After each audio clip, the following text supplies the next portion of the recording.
Here we go. And it will be online, available for the future. Go ahead, Cheryl. Sorry about that. You know, getting things started off here, we have this awesome title about trying to, you know, design and get quality windows in our buildings, in our passive house projects. And I think that term quality is kind of a loaded word. You know, if I ask any of you, if I ask Ed, you know, I'm sure everyone would say, yeah, of course I design my buildings with quality windows. You know, I always feel like all my projects include quality windows. But if we kind of unpack that word quality, that's really, if you take like a couple of windows and were to compare them to one another, you can certainly say that, you know, window A maybe has, you know, better quality thermal performance compared to window B. But window B might be better in terms of its water penetration resistance performance. So really, when we're saying quality windows and trying to use, you know, our selections to drive comfort, performance, design freedom, it really is this idea of relative performance between products.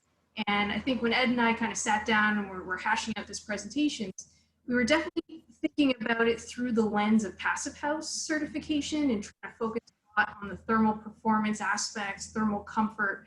But what we hope you take away from today's presentation as well is that when selecting windows and trying to select quality windows, that you think about the holistic design parameters.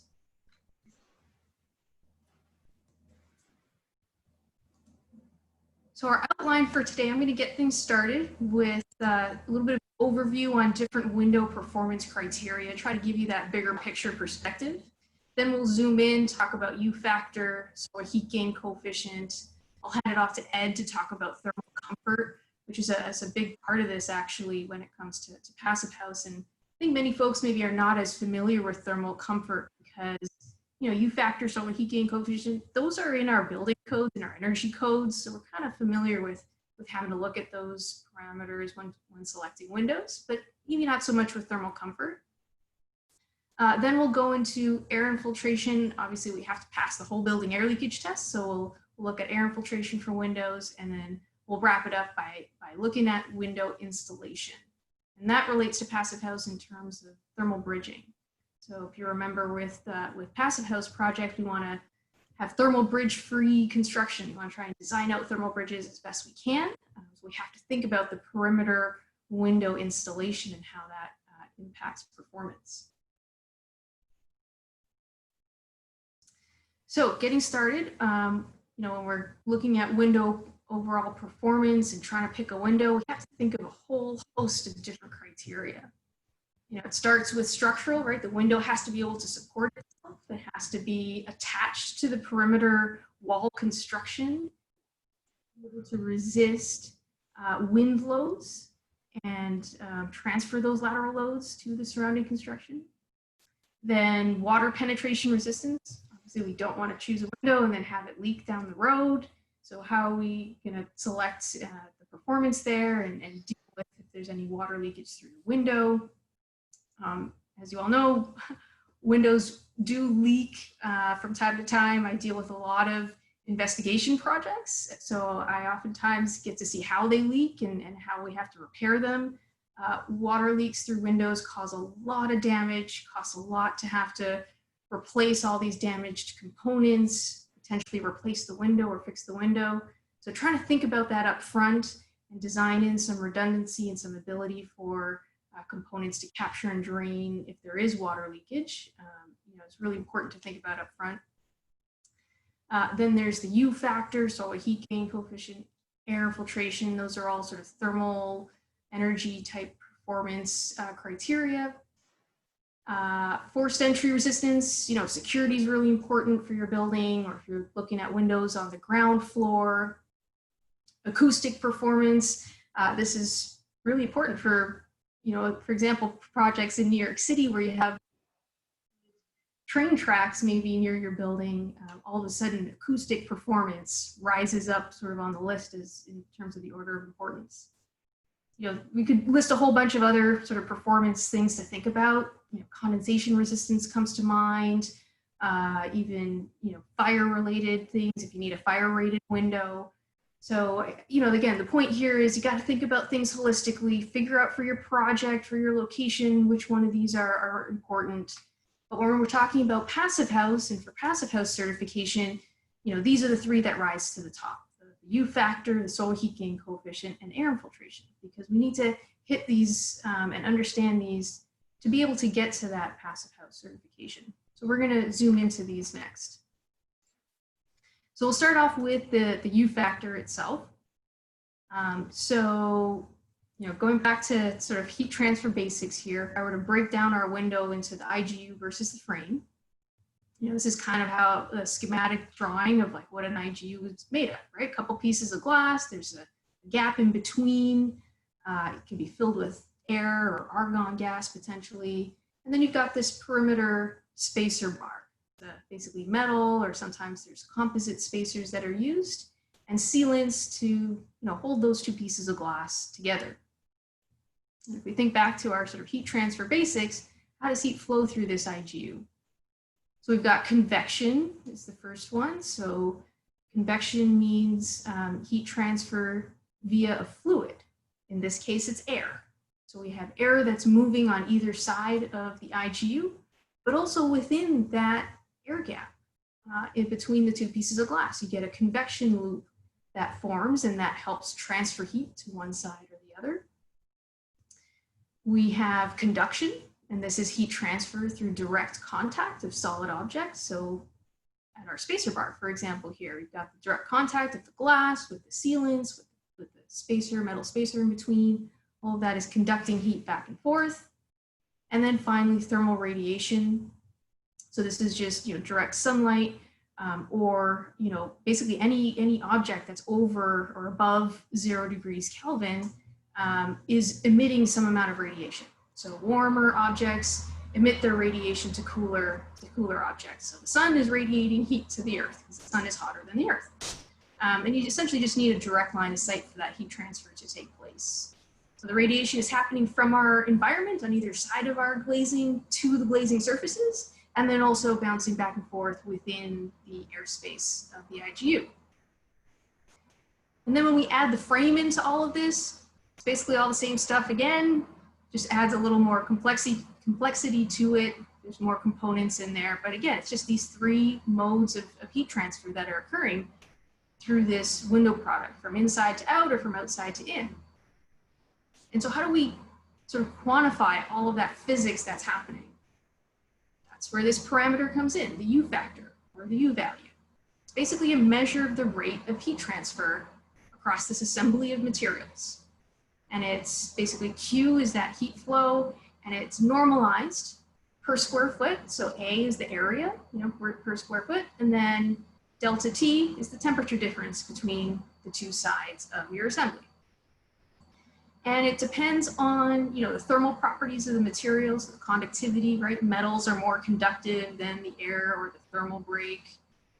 Number two, the geometry, right? How much sort of surface area is in direct contact? You know, the glazing gasket, for example, how much of a surface in contact does it have with the glass? What are the dimensions of all these materials? How do they actually come together? And then number three, boundary conditions. So remember, it's that delta T on inside and out, that's going to play into how much heat transfer actually occurs across this window assembly. So if it's really an extreme temperature difference between the two, it's a different rate of heat transfer than if the temperature difference is not as extreme.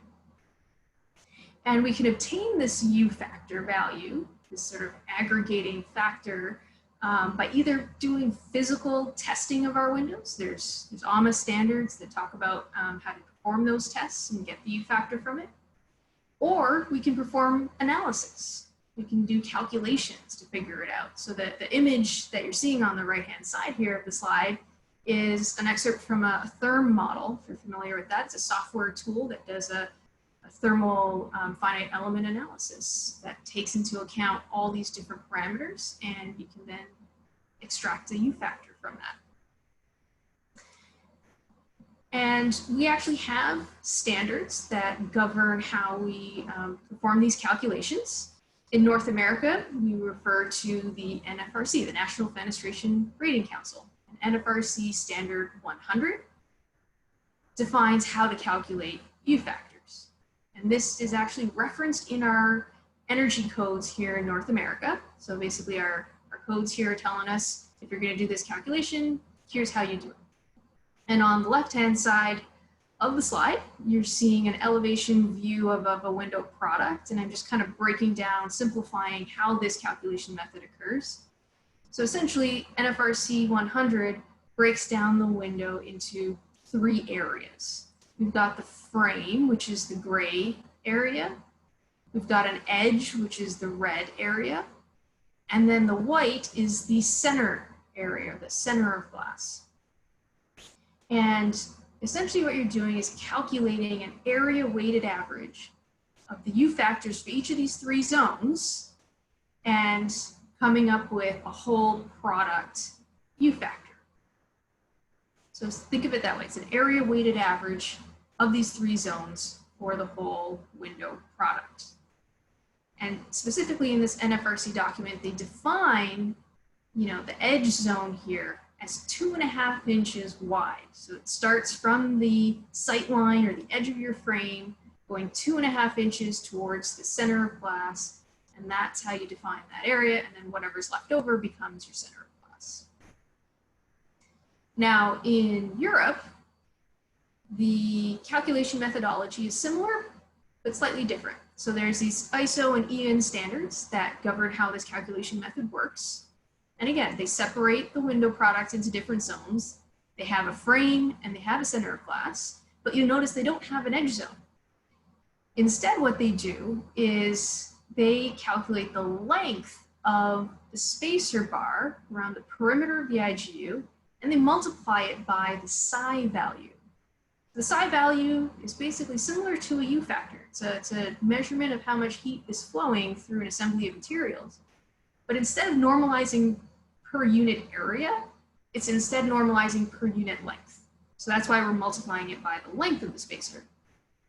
But again, basically this standard is aggregating these 3 things together to come up with an effective U factor for the window product. So you see these calculation methods, they're similar, right? They look similar, but they're different enough that you cannot just take a U factor that has been calculated according to one of these standards and convert it to the other. I oftentimes received test reports when I have a window manufacturer, let's say from Europe, that is submitting on a project. They will send over their EN or their ISO test reports, and they take the watts per square meter Kelvin value and just convert the units and say, okay, here you go, here's your North American value. But it's really important to understand, you got to actually look at what standard they calculated it to, because this calculation method can't directly compare the 2. Another reason why you can't compare the 2 is because if you remember earlier when I mentioned boundary conditions and how there's different temperatures on either side, well, NFRC and the ISO standards, they define different boundary conditions to use as part of this calculation methodology. So the boundary condition used in NFRC, for example, is at minus 18 Celsius or minus 0.4 Fahrenheit on the exterior side, whereas the ISO standards talk about doing that at 0 degrees Celsius or 32 degrees Fahrenheit. So very different exterior temperatures. On top of that, there's this other parameter, film coefficient, that is included in the models. And what this is trying to do, this is aggregating the effects of radiation and convection heat transfer on either side of your window. So obviously the interior environment and the exterior environment are going to contribute to how heat flows through a window product. And so the standards, right, they're trying to standardize it so you can't just pick any values to plug into your model. They're saying, we want you to use this same value for all the calculations you do. And really the reason for that is it allows different manufacturers to compare products to one another, and it sort of levels the playing field between manufacturers. But again, doesn't really help us when we're trying to compare NFRC 100 versus, you know, the ISO calculated U factors that we may be receiving from the window manufacturers. And the reason I'm sort of going through all of this with you guys is because it's really important to understand that when it comes to passive house projects, when we're using the PHPP model, we have to actually enter in the U factor per the ISO calculation method. But if our project is located in North America, we have to show energy code compliance, which tells us we need to calculate a U factor according to NFRC 100.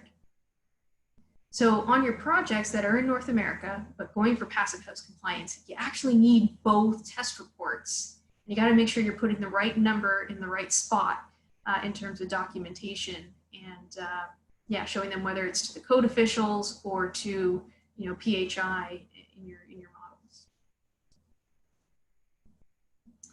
models. Taking it one step further here, I know this is kind of a complicated slide with a lot on it, so I'm going to break it down for you. This is an excerpt from the ASHRAE Handbook of Fundamentals, okay, in the fenestration chapter. And let's just look at the left-hand side to start.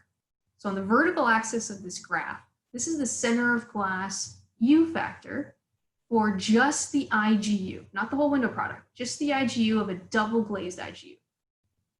And across the horizontal axis, this is the width between the two pieces of glass. So on the left-hand side, 0 gap. And then as we go over to the right, we go over to a 1-inch gap between those two layers of glass. And then the different curves here represent the different gas fills that you can put in between the glass layers and the different low E coatings. And what's interesting, what you can see here with these graphs is that as we increase the gap width, right, as those pieces of glass go further apart, our U factor, our center of glass U factor is decreasing. So we're getting better performance with the bigger airspace. But it tapers off. There's kind of this spot of diminishing returns, or this tapering off somewhere around the half-inch width. If we look at for triple glazed IGUs, that's the right-hand graph, again, we see a similar curve, and it tapers off somewhere around that half-inch mark.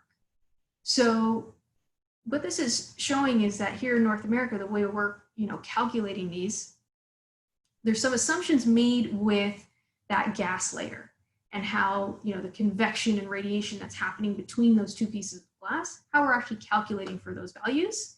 And as a result, in North America, our IGU tends to be optimized to that, about that half-inch gap airspace. In Europe, unfortunately, I don't have the graphs available for the European, but if you follow their calculation methodology, the way they treat that airspace and the way they tell you to calculate for it, slightly different. And as a result, the IGU manufacturers in Europe tend to be optimized for somewhere about a 5/8 inch air gap between the two pieces of IGU. So I thought this was just a really interesting thing that I wanted to share with you guys that I discovered in looking at these, because, you know, here's an example of how these standards and how the calculation methodologies were developed have sort of forced the manufacturers and the developers into these sort of optimized sizes of IGUs. And therefore, as a result, you know, obviously the window frames have to then be able to fit these different sized IGUs. So if you're interested in this stuff, you want to know more, there's this really great study that was commissioned by the British Columbia BC Housing Authority that goes into a lot of detail on this stuff. And they actually, in this study, did a comparison. They took some window products and did the whole calculation following the NFRC method and then following the ISO method to try and find out, hey, is there a way we can correlate between these two? Is there a conversion factor we can apply? And they essentially prove out what I just talked to you guys all about, that there is no direct correlation between these two. And really, we got to pay attention and make sure for our PHPP models, we're using the U value that's been calculated per the ISO methods. And for code compliance, that we're separately getting that NFRC calculation. So moving on to solar heat gain coefficient, as you can imagine, it's kind of similar with the differences between the two. The way sort of solar heat gain coefficient works, this is a value that ranges from 0 to 1 or 0 to 100%. And it's basically a percentage of how much incident solar radiation actually makes it to the interior. Obviously, the incident solar radiation, when it hits the glazing, some of it gets reflected off. You know, the low E coating will help reflect some of that off as well. But much of it gets through to the interior. And in North America, we actually, our calculation method considers the whole. So it does include the some contribution from the framing itself. So again, NFRC has a standard called NFRC 200. This again is referenced in our building codes in North America, and it separates out, you know, the frame versus the center of glass. And there's basically a factor that you would use to calculate some minor contribution from the frame component to your solar heat gain coefficient. Whereas with the European methods, they use the G value. So they don't use solar heat gain coefficient. The G value is specific to the center of glass.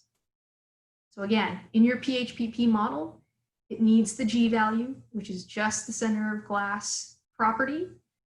Whereas for code compliance, NFRC 200 is referenced, and that is a whole product value called the solar heat gain coefficient. So oftentimes these get used interchangeably, but they're not. G value and solar heat gain coefficient are two different parameters. So I'm going to hand it off to Ed at this point to talk about thermal comfort. And Ed, I'm going to try and give you screen control here. You got it. Let me see if I can.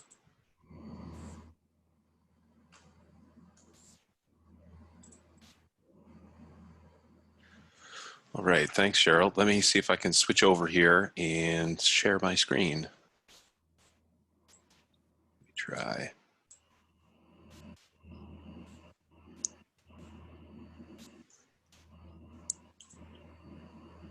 Ed, I think you're controlling my screen right now.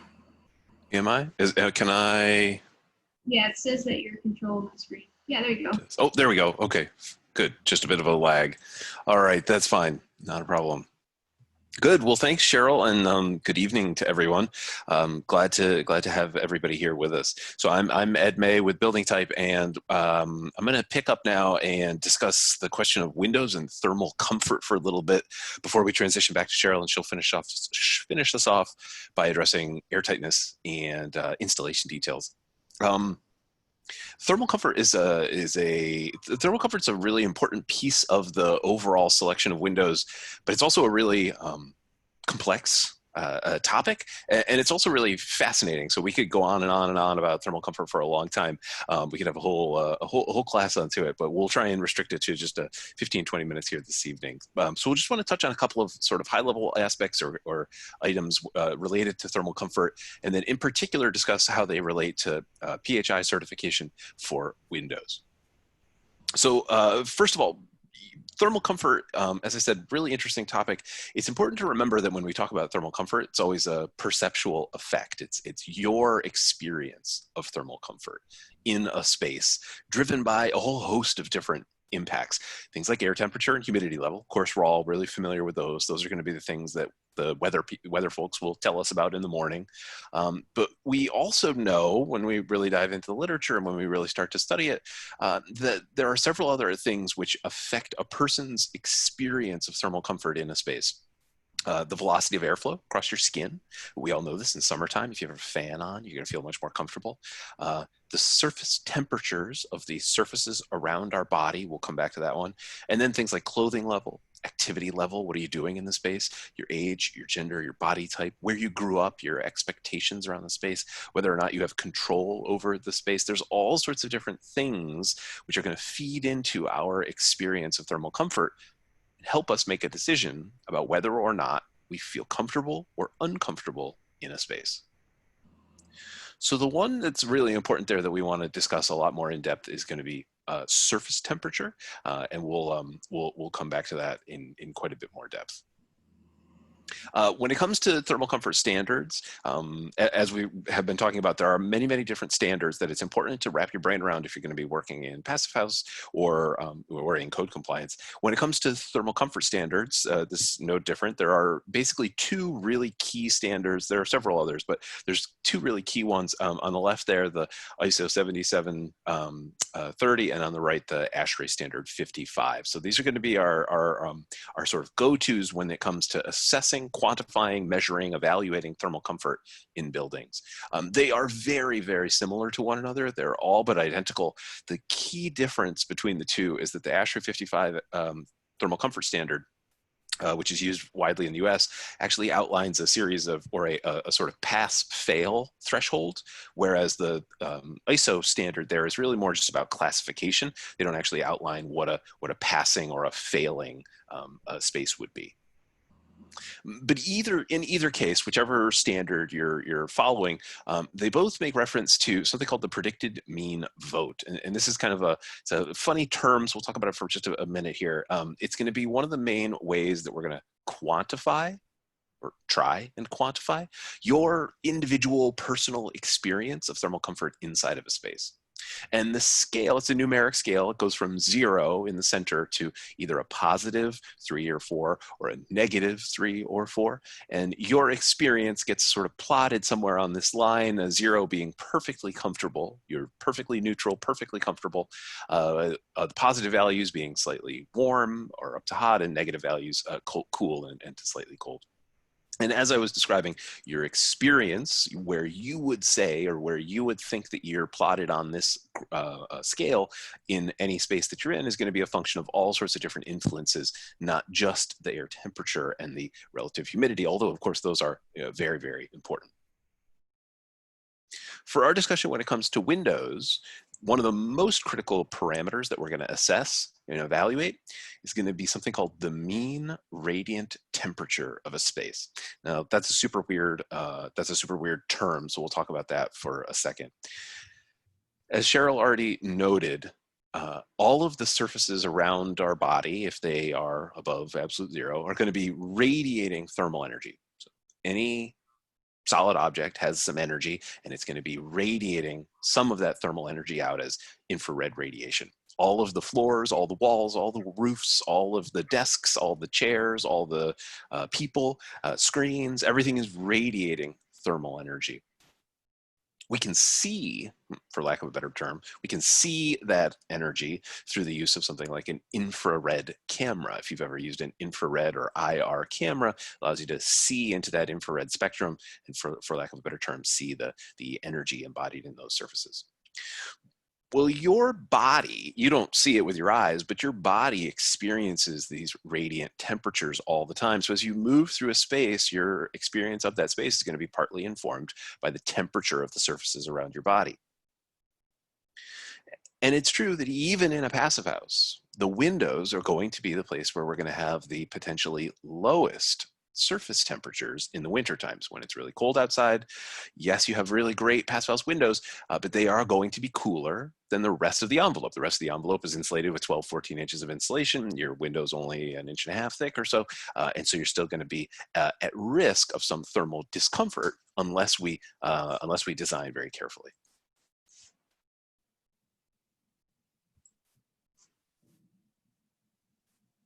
Now, none of what I've just told you is should come as a shock. There are, in fact, whole industries that have grown up around windows because everyone knows that they can be and are, in many cases, very, very uncomfortable in the wintertime in a cold climate like the Northeast in the United States.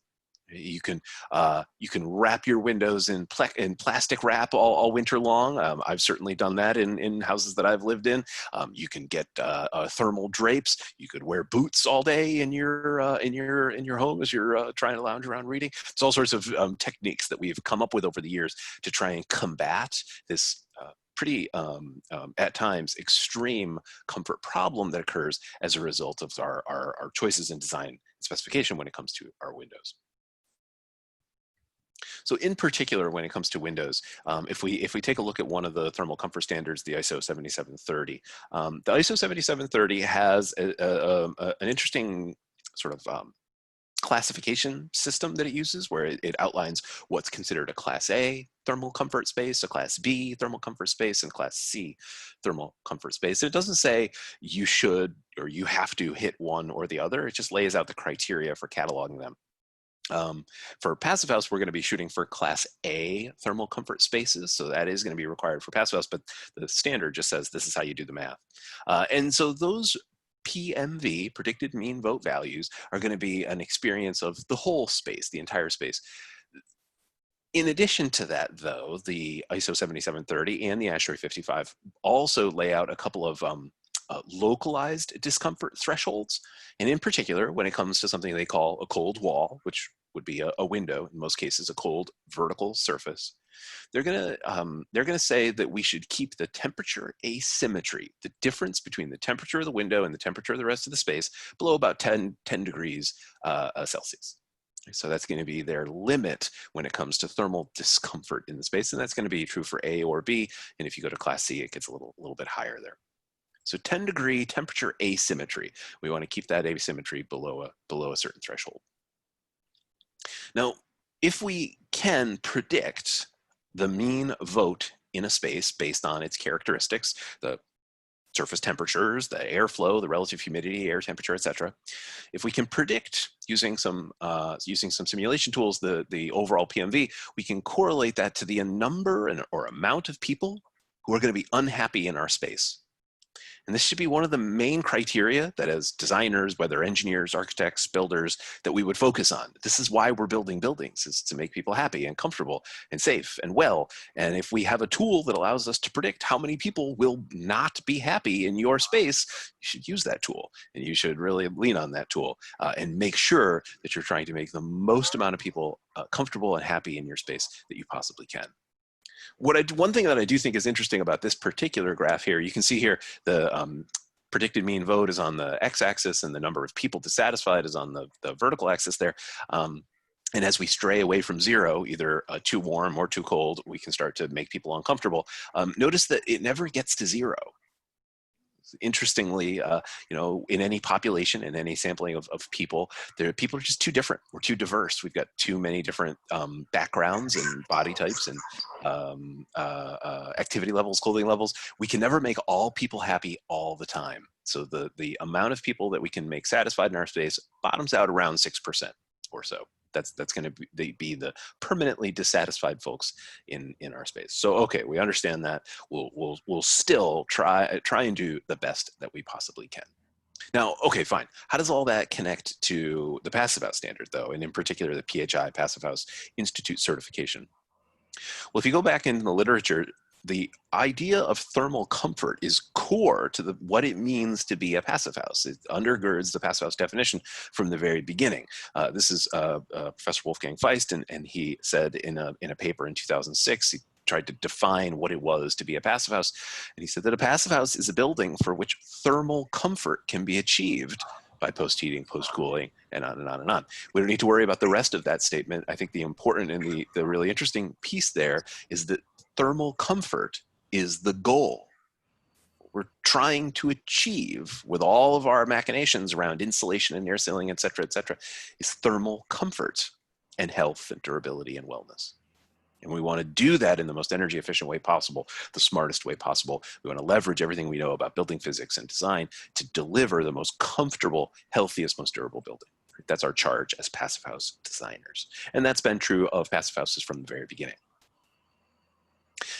Now, one peculiar thing about passive house buildings, which can make it a bit challenging to achieve those levels of thermal comfort, are that in many passive house buildings, we're going to eliminate what's known as perimeter supply. That is, we're going to try and avoid the use of radiators around the perimeter of our building. We're going to do that for all sorts of reasons, primarily related to the functioning of the ventilation system, but also cost reasons. And the only way that we can deliver thermal comfort, if we're not going to wash our windows with heat all winter long, is by making sure that we're using windows of a high enough quality specification. So what level of specification do we need in order to meet those thermal comfort targets or limits that are written into the Passive House standard? Well, if you dive back into some of the research from sort of early on in the Passive House days, what you'll find is that they outlined pretty early on a thermal comfort asymmetry limit for the temperature of a window. And they said that if you're going to build a passive house and you're going to not wash that surface with heat all winter long from a radiator, you have to keep that temperature asymmetry below 4 degrees Kelvin or 7 degrees Fahrenheit. That's written into the standard. We have to meet that if we're going to deliver a thermally comfortable building. So, okay, that's a useful goal. That's a useful threshold. We can use that as a reference point in designing our buildings. Where does that number come from, though? Well, why 4.2? Why 7.6? Where does that number originate from? And if you dive even a little further back into the original research, which undergirded the Passive House standard, what you'll find is some interesting writings from the early 2000s, late 90s, where the folks who were working on the standard were looking around and they were finding some other standards. For instance, things like this, DIN 1946, which is a German mechanical engineering standard from the late 90s that had some limits in there. And they also understood that there was a radiant temperature asymmetry effect, a thermal comfort deficit that occurred, but they placed the threshold limit somewhere around 14 degrees Fahrenheit, 8 degrees Kelvin. And what the Passive House folks said, which I thought was really interesting, they said, well, okay, look, due to our practical experience, we've all been in buildings, we know they're uncomfortable. With comfort in residential buildings, we need to set a lower limit for our Passive House certification than that, because that 14 degrees or 8 degrees is too high. Okay, well, if that's too high, then what's a better limit? About half. So that was their original. They said, if the number's 8, cut it by 50%. Let's go to 4. So that's fine. That's how they started. Of course, that wasn't where they finished. That wasn't where they landed. They then took that as a sort of benchmark, a reference point. They went on and did a whole series of subsequent investigations. And what they found was that the limit was actually somewhere right around 4. They bumped it up to about 4.2 after a little bit more research, a little bit more work in order to take into account more than just the radiant temperature asymmetry effect.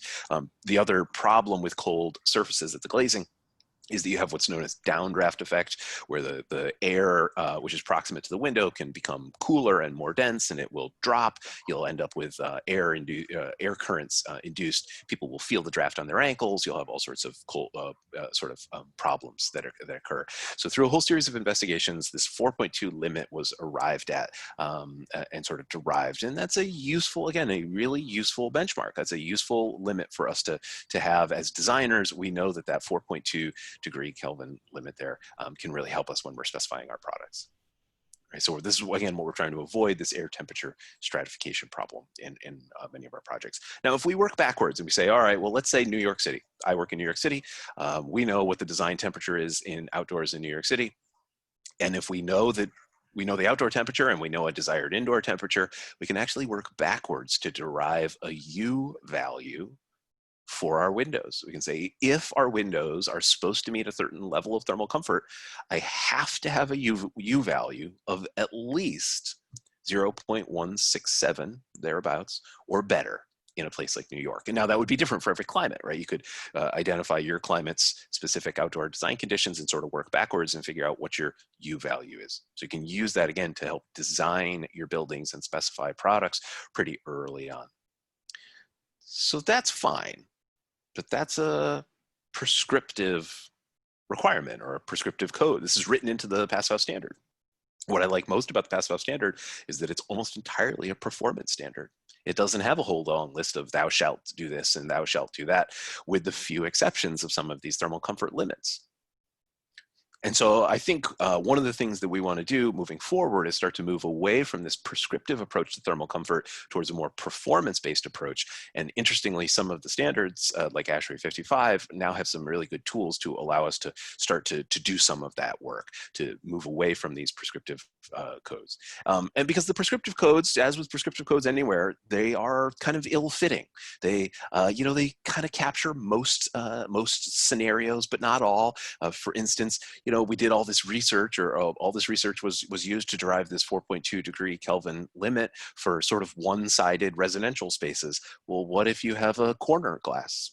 What if you have two-story glass? How does that then change the thermal comfort experience of the people in that space? And I think, as with any prescriptive code, it's really useful and helpful, but in many cases, it doesn't fit perfectly, which is why I think we really want to move towards this performance-based approach. This is just an example of the types of things we do in our office towards that end. This is a multifamily project over in Hoboken, New Jersey, which had some of this corner glazing, and we were curious about the thermal comfort effect in that sort of penthouse space there. And of course, nowadays, we have all sorts of really sophisticated technology that we can throw at these types of problems. For instance, rather than you know, just calculating a one-dimensional experience of the space, we can actually take into account your radiative exposure to that glazing. So if you're a human body standing somewhere in that space, what is your field of view to that glazing? As you move away from the glazing, your experience is going to be very different than if you're right up close to it. And what about the specific geometry of the space is going to affect your radiant exposure to that potentially cold surface?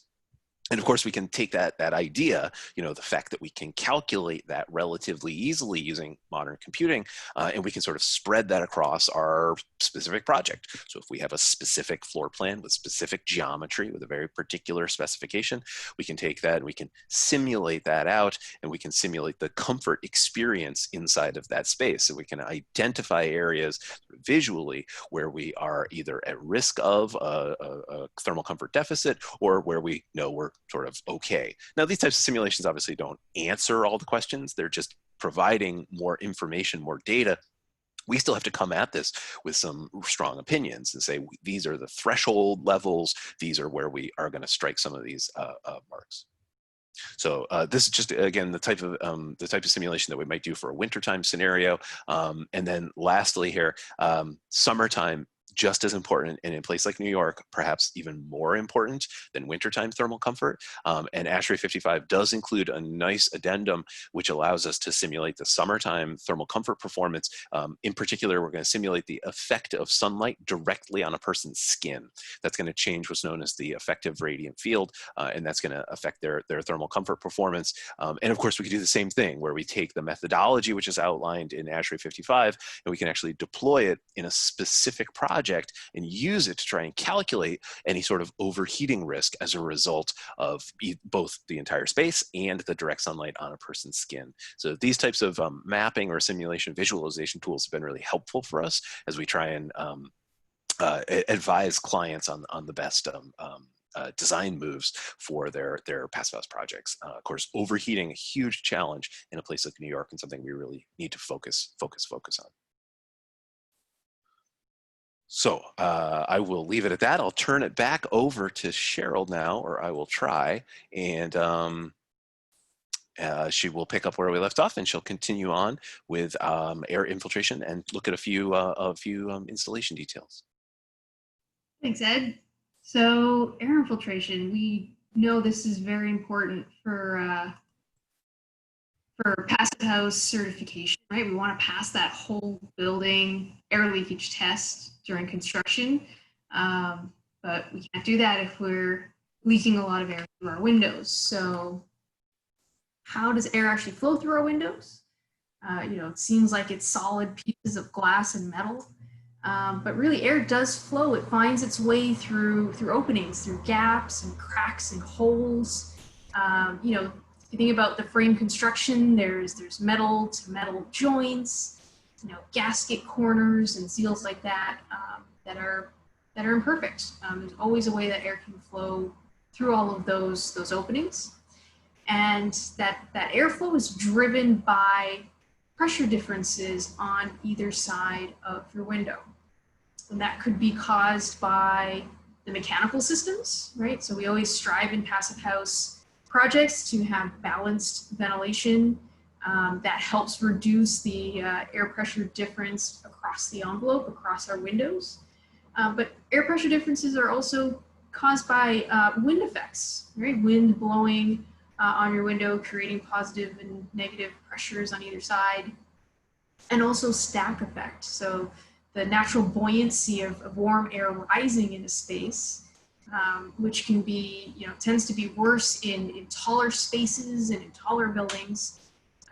But all of those three combined, mechanical systems, air or wind effects, and stack effects, create this different pressure difference across your window product that leads to air leakage.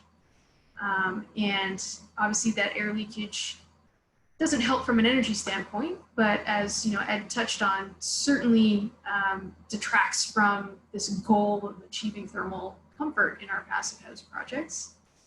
It also potentially can lead to condensation on surfaces if it's cooling down those surfaces more so in the winter.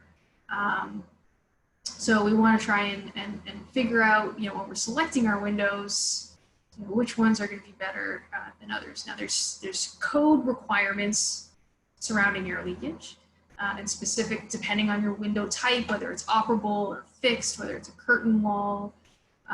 There's all different requirements. So you want to sort of look to code requirements to make sure you're meeting those minimums. And then there's these sort of laboratory test reports that manufacturers will provide you to show you what values they can hit.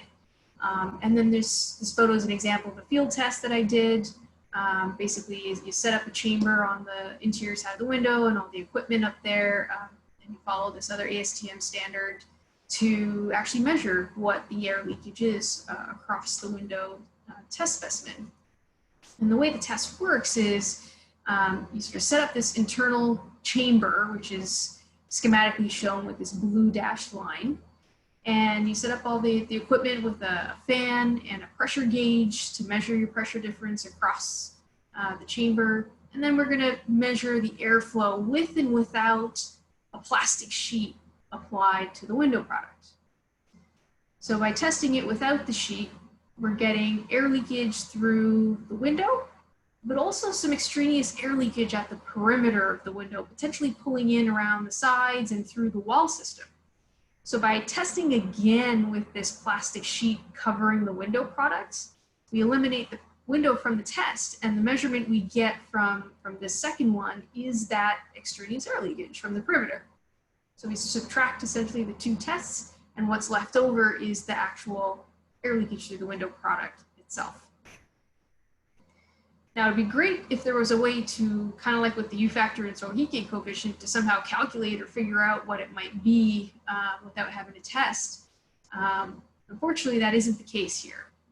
We do, if we go back to first principles, there's an equation that relates air leakage to the pressure difference on either side of the window product, but there are these other coefficients and exponents that are part of it.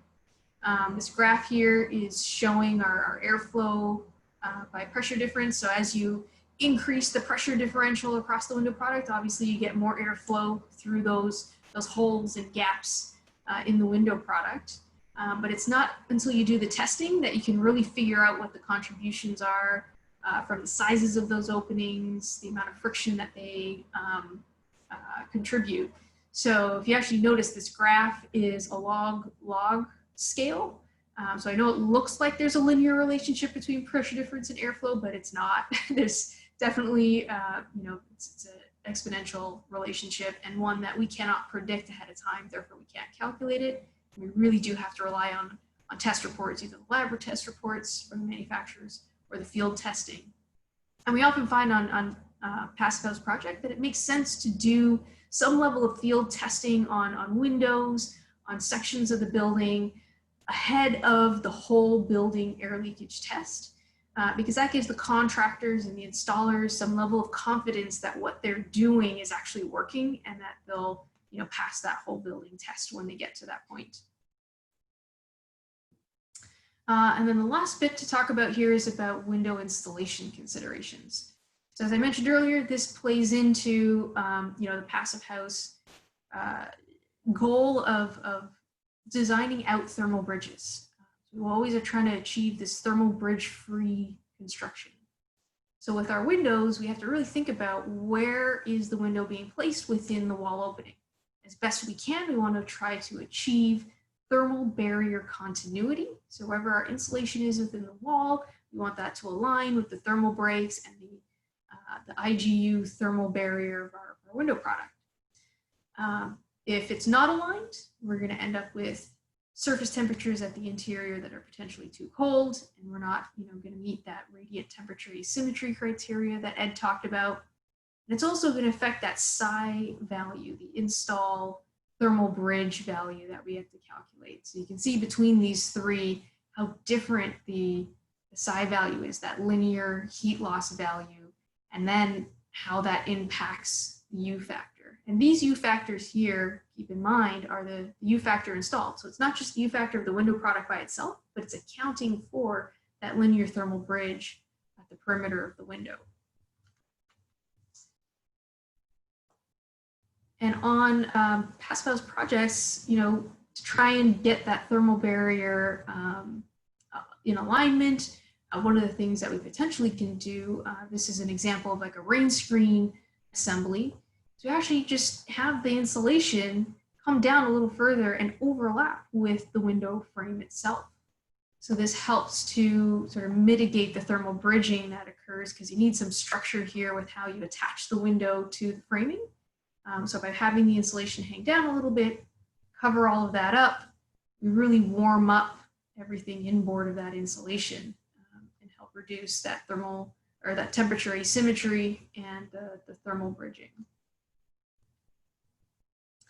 Here's another example of, getting alignment between the window and the wall insulation. So here, there's quite a bit of an offset between the interior insulation versus where the window is positioned within the wall. But we can actually have the insulation turn into the rough opening and help ourselves out, get that connection between the two. And you can see with the thermal model here, how the isothermal planes are flowing between our window and our wall. Another consideration is our air seal. So we talked about, air tightness testing for the window product itself, but we can't forget that the joint between the window and the wall needs to also be airtight. And we can achieve that. We obviously have these membrane products that are typically applied to the surfaces of our walls. It can be sheet applied or liquid applied products that are tested that are airtight. And so our wall system, has this continuous application of a membrane to maintain air tightness. We know we have a window product that has been tested and achieves good air tightness, but the connection between the two needs to be made. And we don't like to just rely on a bead of sealant on its own. Sealant is great as part of the initial sort of installation if it's installed perfectly, if the surfaces are all clean, but over time, the sealants tend to deteriorate and fail. So we want to have a better, sort of more positive connection between the sheet membrane or the liquid flashing and the window product. One of the ways we can achieve that is on the interior side by applying, continuous air seal at the interior of the window. Another benefit of doing this sort of upturn at the interior here is if we do that with our flashing, any air leakage, or sorry, I should say water leakage that may occur through the window product, remember I was mentioned at the beginning, and gets into this space, this joint between the window and the wall, if we put a flashing in here, can drain to the exterior. So we get the added benefit of the air seal from a comfort standpoint, from an air leakage standpoint, but it also helps reduce the chance of water leakage to the interior. It helps reduce the chance of wind-driven rain and water leakage that often seeps through these joints. And that's what I'm kind of showing in this last slide here, which is, window flashing of some sort, getting your membranes at the perimeter to tie into that flashing so everything is shingle lapped to drain. That way, if anything, were to fail, you have some redundancy in here, and that water can drain to the exterior and not get to the interior, not get to any moisture sensitive materials in your assemblies. And with that, that concludes the presentation for today. Ken, I guess you'll start to share your screen with the questions. Sure. Great. Thank you so much. That was a lot of great stuff in there. There were a couple of questions. I certainly have a number of questions, and I hope people join the discussion here. I know from early on in the presentation, Vlad had a question on the NFRC testing standard, what they're describing as the edge, whether it's confusing the way it's illustrated or described, whether that's the frame or is that glass, or like what zone is that? The edge zone starts from the sight line, essentially. So if you think of the edge of the frame, right? So the frame is its own separate zone. And then when you get to the edge of the frame, and then you calculate 2.5 inches towards the center of glass. So it really is just the glass. But what that zone is accounting for is the thermal bridging that's happening because of the way the frame and the IGU spacer influence or the heat flow in that zone. Because once you get beyond about 2.5 inches and you're now in the center of glass area, you're pretty much at one-dimensional heat flow. So by breaking that up into 3 areas or 3 zones, the NFRC standard is trying to account for all these different heat flow paths that are occurring through a window product. Yep, thanks. Yeah, it was a little bit confusing in the illustration. Thanks, Ben, for kind of elaborating that. It had a minor edge on that band, so it looked like a frame, that the red band, but it felt like it should be a part of glass. So I wanted to check.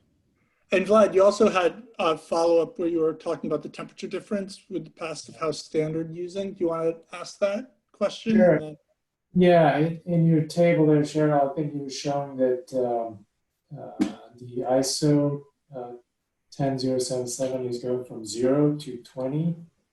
And we're seeing for all passive house calculations, right, of windows, your frames, they're going from -10 to 20, so delta T is 30. Yeah, I think, Ed, maybe you can jump in, but some of the passive house standards actually have by climate zone. So there's different boundary conditions that you'd use based on climate zone. But in the sort of European ISO standard on its own, that's the boundary condition they're telling you to use, because similar to NFRC, they're trying to give you a standard number to compare window products to one another. Yeah, that's right. And there's a couple of, I mean, we talked about it with the comfort stuff. There's a couple places where the PHI standard makes reference to those existing engineering documents and then says, but don't use those, use some alternate. They say that for the thermal comfort asymmetry limits, right? They're listed as 10 degrees in the ISO 7730, and the PHI folks say, yeah, but don't look at, you do it, use that method, but don't use that threshold, use a different one.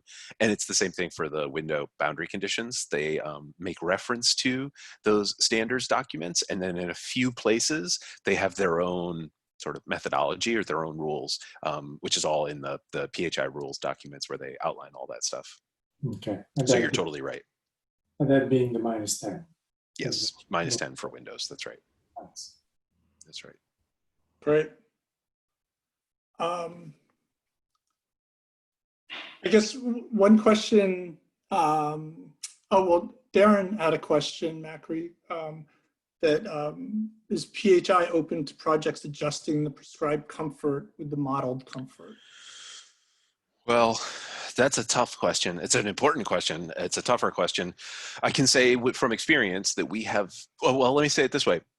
Technically, if you go read the PHI rules document that says this is how you certify a passive house, what it says very clearly is that there are 2 different pathways to demonstrate compliance, just like the energy code. There's a prescriptive pathway and a performance pathway. And it says you can either demonstrate thermal comfort by meeting this list of limits, that U value targets essentially, or you can demonstrate compliance using the performance method by showing that you're achieving thermal comfort to ISO 7730. The difficulty about that, though, is there's no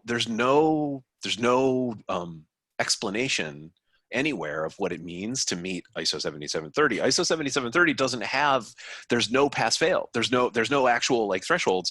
And there's a couple of really important input boundary conditions, notably air temperature and relative humidity, which are not really spelled out anywhere. You have to make a sort of judgment around that.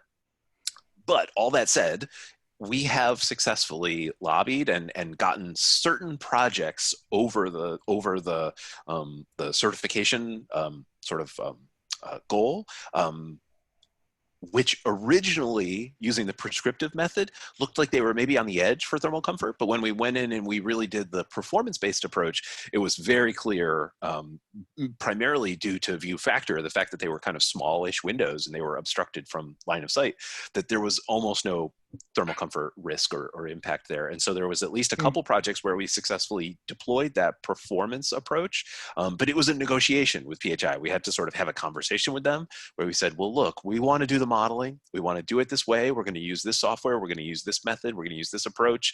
Is that okay? And then there was quite a bit of back and forth around making sure that it was okay. So technically it's in the rules already. It's already written that way in the code there. But there's no easy way to just jump in and do it. You have to definitely have a conversation with your certifier about that for sure. And along those lines, does the ASHRAE pass-fail thresholds have any relation to what? Yeah, well, the ASHRAE, right. So the ASHRAE, it's basically an exact mirror of ASHRAE of ISO 7730, except that they say you should meet Class B. So they say like you have to at least meet Class B. But they don't say exactly those details. They don't also spell out. Yeah, nowhere. So nowhere in maybe Cheryl, if you know differently, please.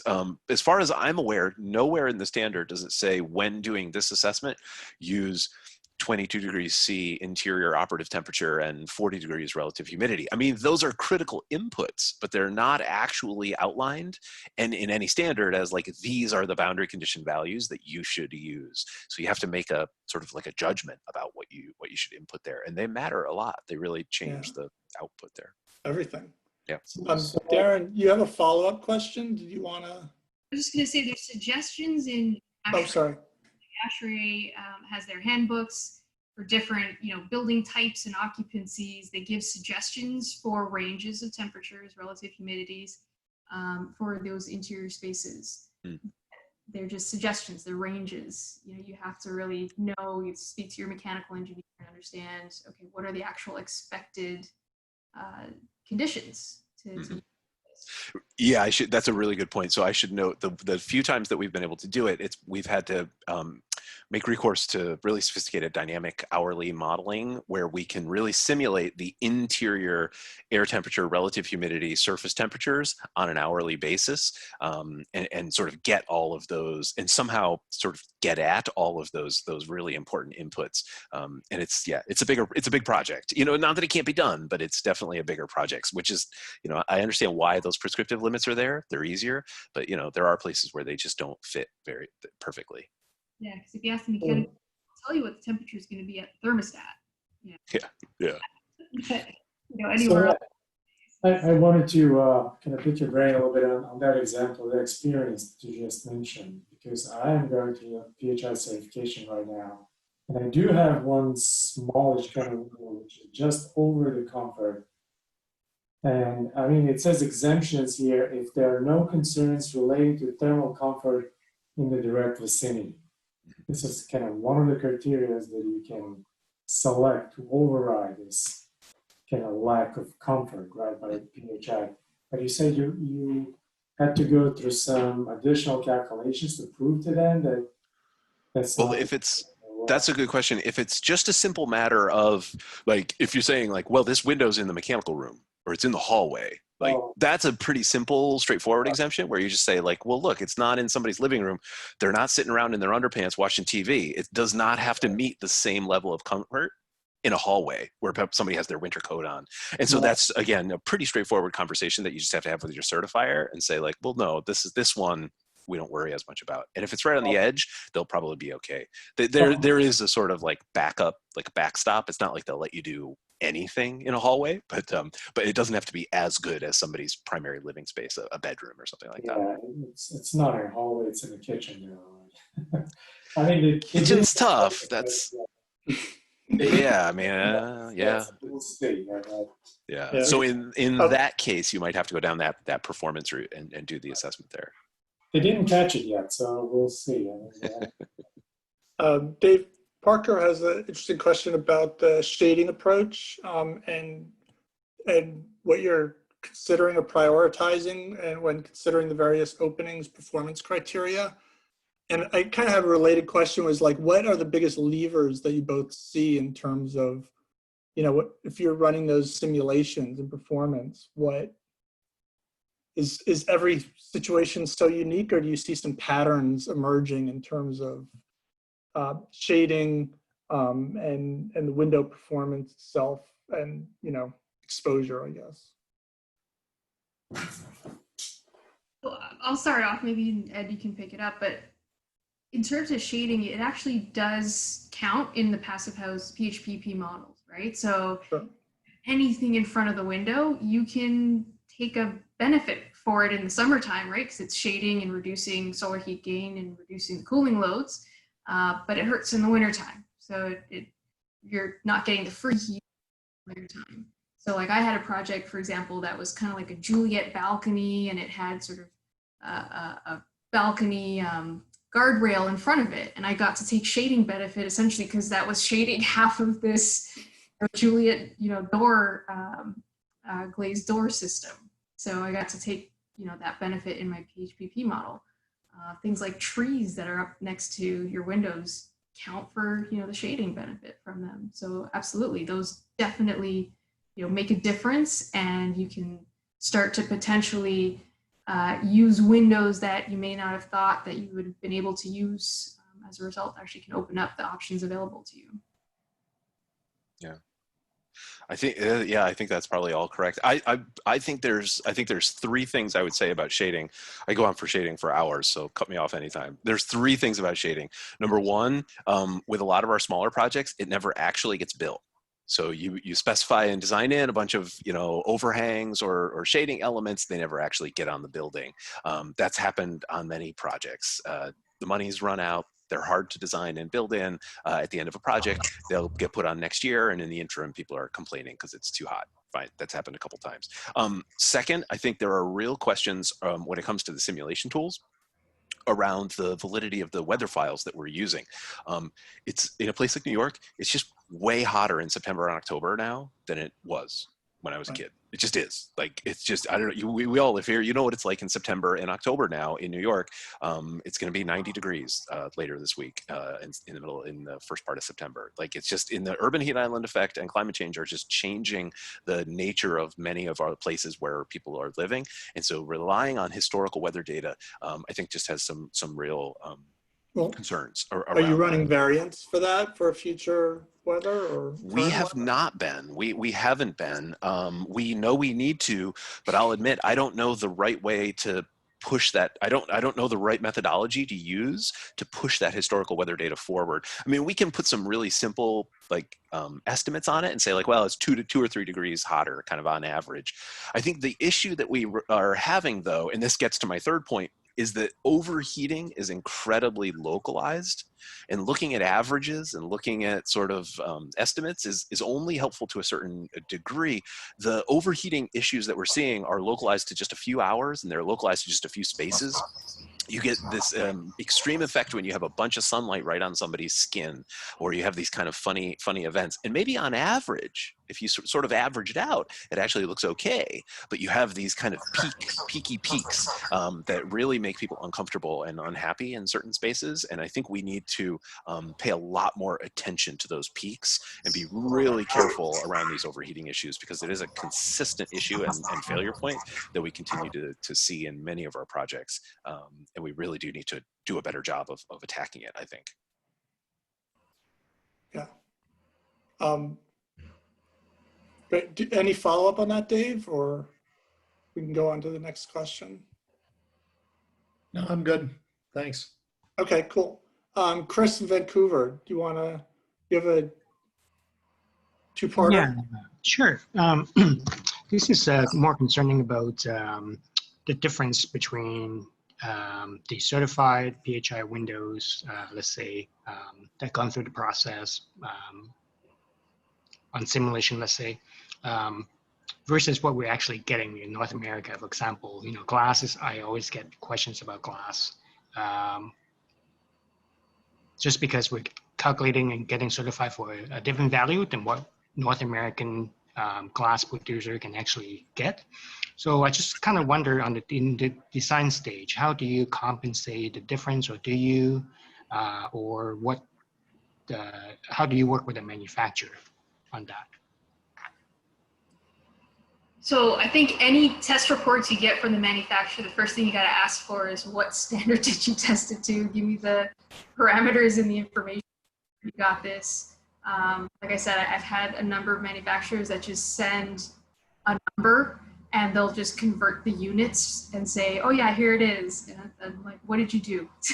Show me your work, you know? Second is, I think, especially with the glass manufacturers, you gotta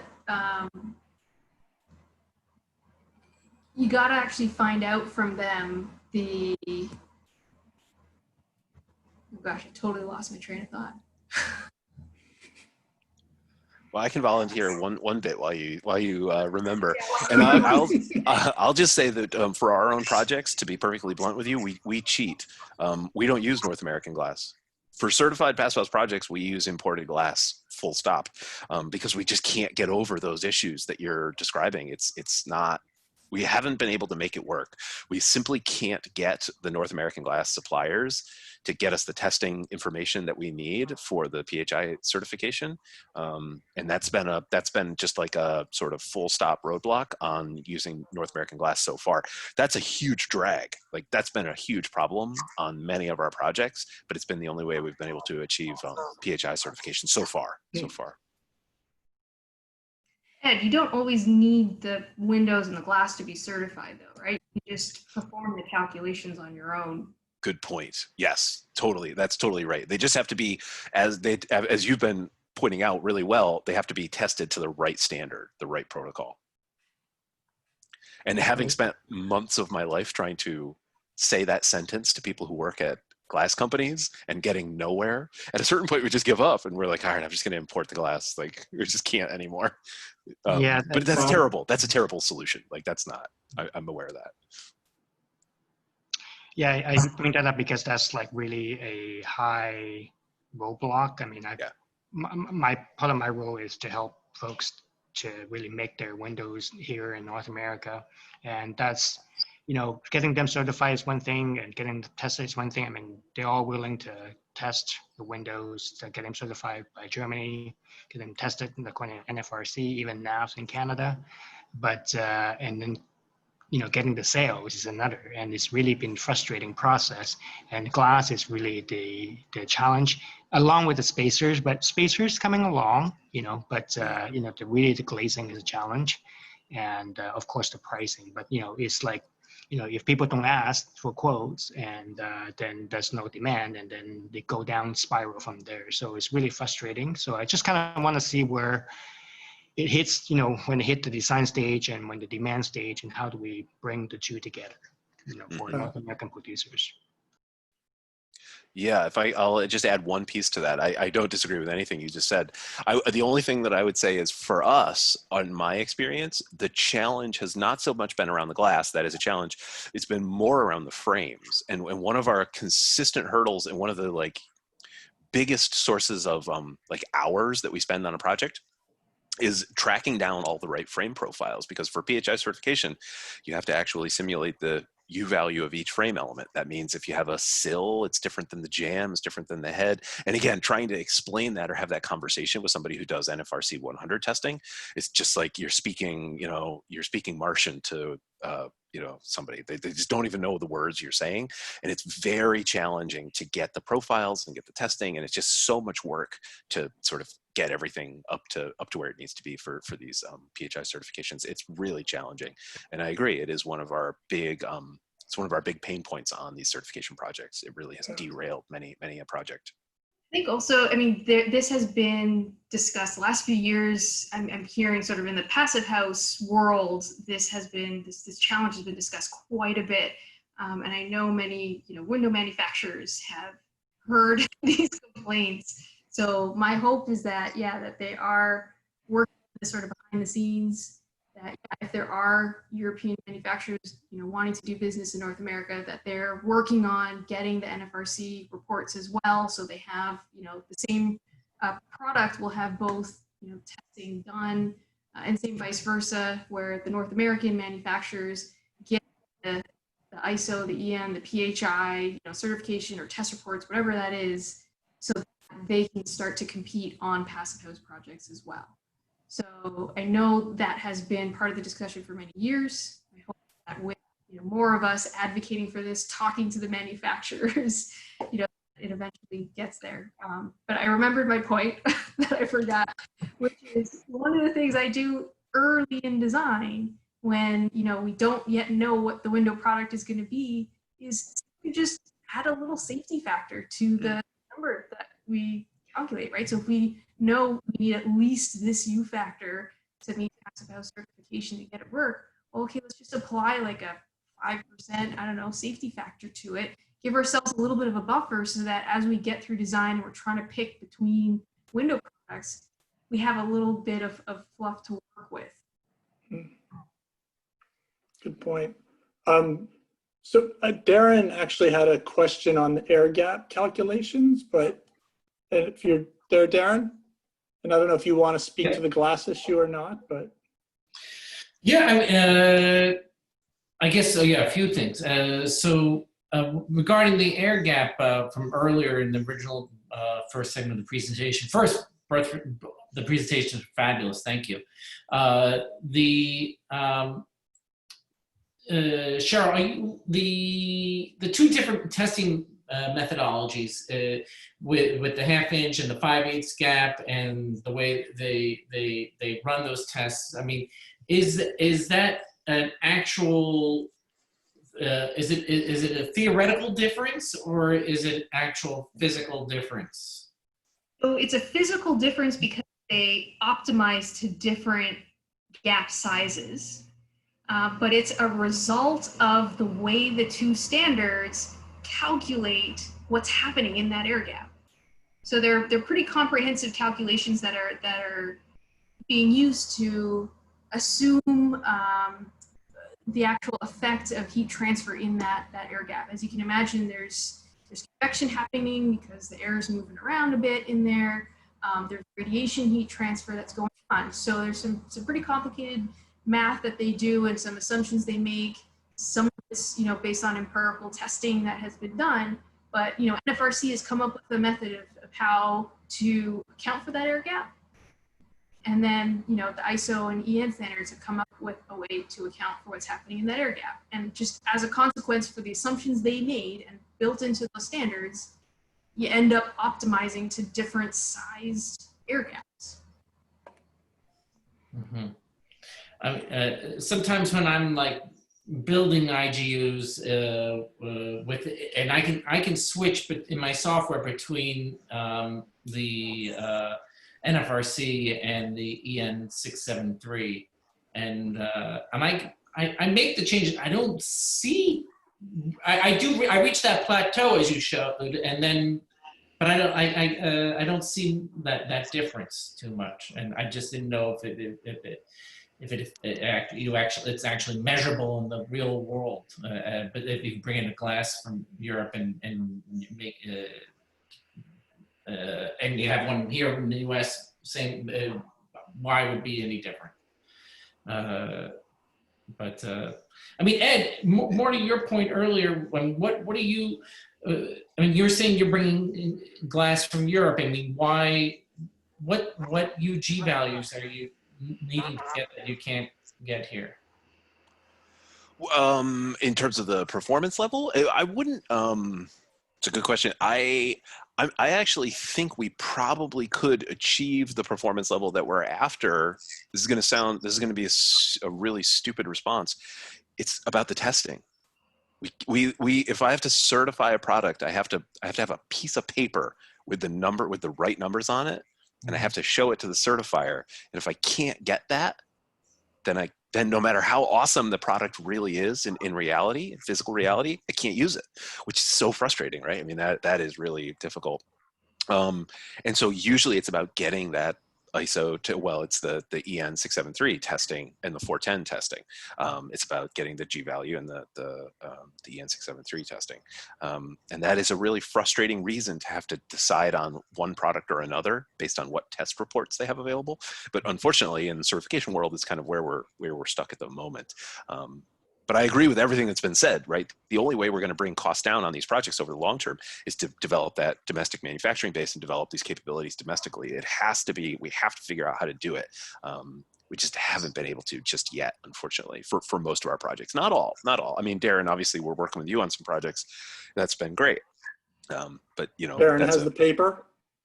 Yeah, Darren has the paper for the glass, and I think we made you the paper for the frames, didn't we? Yeah. Yeah, so yeah, there are ways to overcome these things. Yeah. It can be done, but Yeah, if I can ask to clarify. So when you say paper, I mean, it's tested, you know, in Europe according to, you know, 10077, and then in North America, NFRC, or even NAVS testing for infiltrations and all that. But again, those two don't live together. So, you know, it would never be able to say, okay, you know, PHPP say 0.8 with this 0.7 UG glass, right. Even is tested in Europe. Yeah, I got a 0.7, great, excellent. But then in North America, I tested at this, but I can't apply that value into the PHPP or even add it back to the frame. So Right. like just the basis is just those two don't go together. So yeah, and there are manufacturers do both. I mean, even certified ones, right? Like I don't know if Darren's do or, you know, Yep. but I do know some manufacturers do both. But then, you know, when you get down to the designer, that's my question earlier is like, you know, that's no path to complete the circle. Well, wait, what do you mean by that? That's interesting. That's interesting. Well, okay. So like the manufacturer in North America would go with the PHI certification, and Okay. they would even perhaps they would test a glass that is 18 millimeter gap and get it tested and is available in Europe. But you know, in order for the frame to make in North America, it doesn't make sense to have a glass shipped from Europe. So there's a piece of glass here sitting here in North America at 13 or, you know, whatever, and then get the whole unit built and sampled and certified, or tested by NFRC and or Intertech or whatnot. But the end of the day is that there's that particular tested unit certification by NFRC or by Intertech is, and get the stickers, is at the end still different than the paper that's given from European standards. So those two, you can add those two together. So in your project, when you designed it, you can't really use the tested NFRC numbers or Intertech numbers into the tool. And vice versa, right? We can't use our ISO numbers to Yeah. demonstrate code compliance necessarily, right? So we have to have both of those. That's right. And it's much easier for European suppliers to come in North America and get the unit actually shipped already here and then get them tested, right? So that's what's happening.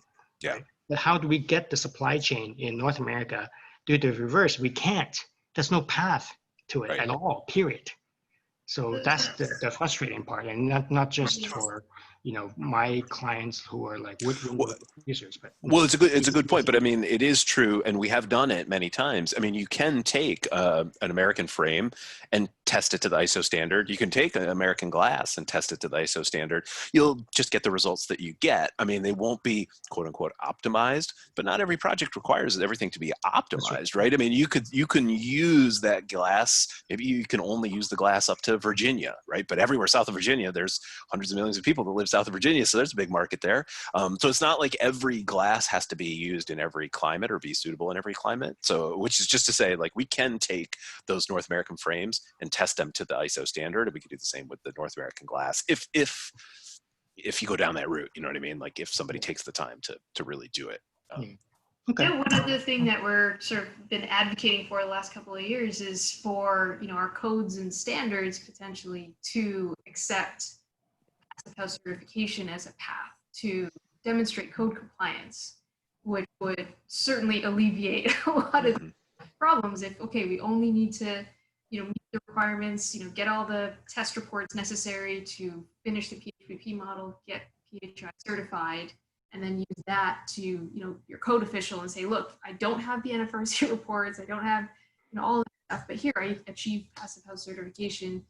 You know, it even kind of thing. Yeah. So that's something that's also being talked about in the industry. But I mean, I don't disagree, Chris. I mean, you're totally right. These are the issues that are really driving us nuts. And it's like, this is not where I want to spend my time working on. We want to be working on the engineering of these buildings, not, wrangling with the test documents. But unfortunately, it's what we have to do. You're in the certification game. This is part of what it means to be a certified project, is dotting every I and crossing every T, and that you have all the test documents and all the submittals that a normal project doesn't have. That's the difference between a certified project and, any other building, right? So to shift gears a little bit, I'm curious about the whole issue of over installation and how you see that being utilized in projects or not being utilized, taken advantage of, and how much of an effect you see the use of over insulating the frames in comfort and certification and driving the performance. What do you think, Cheryl? Anecdotally, it seems to me that when I look at a lot of projects, I'm not seeing over insulation. Yeah. In the United States, when I look at European projects, I'm seeing a lot of over insulation. I definitely think it's something that, in Europe, they've sort of gotten used to it probably more than here. There's certain sort of sight lines and expectations I think that architects have for the way they want the building to look from the outside. So I haven't seen it, but I know it's something we recommend often. It just doesn't always get accepted. But when you model it, like what kind of a change are you seeing? Oh, it can be significant. Yeah, agreed. Yeah. Like you could, have a worse window. Let me say it this way. When we work on retrofit projects, so Cheryl showed a nice detail there of a retrofit install in an existing masonry building. The quality of the installation, whether you get the right amount of installation or in the rough opening and a little bit of insulation over the frame, can make the difference between being able to certify the project and not being able to certify the project. Those types of details are often sort of make or break on many of our projects that are striving to meet the prescriptive comfort limit. I should say it that way, that are striving to meet that really, really onerous thermal comfort limit, that 4.2 degree limit there. Mm-hmm. That those install details are hugely influential on that. And I didn't really go down that route because it's kind of off in the weeds. I personally am really skeptical of the impact that those installation details have on the temperature experience of that window. So that's another place where I really think that the prescriptive limits are maybe not set up exactly the way that I think they should be. And I think moving towards this performance-based approach would give us a lot more flexibility around these issues. That said, it is hugely important when it comes to the energy side. It really does make a big difference, for sure. And if you think about, that's affecting the psi value of that area, and we want to, if we have to calculate every single psi value, that's again adding to the amount of work we have to do on our project. If we can call it thermal bridge free, if we can make sure the psi value is so low that we don't have to calculate it, that saves us quite a bit of work too. So it's definitely something to consider. They can do that in the fee negotiation. Yeah, there you go. I'll over insulate. Yeah. Well, the only other thing to say about the over insulation is we've consistently lost the battle to put the window out in the insulation layer. So we do a lot of external insulation product nowadays. That's very common in a lot of projects we work on. But nobody wants to put the window out in the insulation layer for structural and waterproofing and all sorts of logistics reasons. And so the next best thing that we can sort of get people to do is do that over insulation, where we take the insulation over the face. Which really does help. It's not as good, but it really does help. And then to your point, Cheryl, we've actually had the opposite effect or the opposite rationale from some architects where they don't like the big fat frames and they actually want to cover them a little bit so that they look a little smaller and slimmer on the outside. So for the sight lines, they actually appreciate that they get overlapped a little bit. But there's lots of headaches that you introduce when it comes to waterproofing and replacements and repairs. I mean, it's a non-trivial thing to bury a window in a wall assembly like that. And it really does introduce quite a few challenges, I think, that need to be sort of realistically assessed and struggled with. So that it, highlights even more that tie-in that I was talking about between the window and the wall, the membrane and all that. Because you're not going to have access to those sealant joints after the fact. So you better make sure you've got a good, nice, positive membrane tie-in to complete that air seal around the perimeter. Right. Great. Any other questions from anyone? This presentation will be online on the YouTube, the NAPHN YouTube site. So I We'll know do some another one folks came in on later. overheating one of these days, huh? Right, Ken? What's that? I said we'll do a whole like 2 hours on overheating one of these days. Yes, We'll, yes, and the whole we'll do- variance, we'll do this that. variance issue Yeah. for what different weather conditions. Yeah. I wrote that down. Yes, and to that point, Cheryl, your suggestion, if anybody has any ideas for topics, we want these to be, you know, the differentiation here is that this is longer form, more information, more detailed, able to get continuing education credits. So definitely open to suggestions. If anybody wants to drop it in the chat or email me at your convenience, ken@naphnetwork.org. But it is now going on an hour and 40 minutes. So Cool. the East Coasters are, you know, burning the oil here. Well, thanks everybody for coming, I guess. And yeah, it's great to have everybody here. Yeah, great discussion, great questions. Thanks so much. Thank you. Yeah, thanks everybody for coming. This was great. Cool. We'll look forward to the next one. Thank you. Looking forward. Thank you. Definitely. Bye, everybody. Have a good night, everybody. All right. Have a good one. Time for a glass of wine.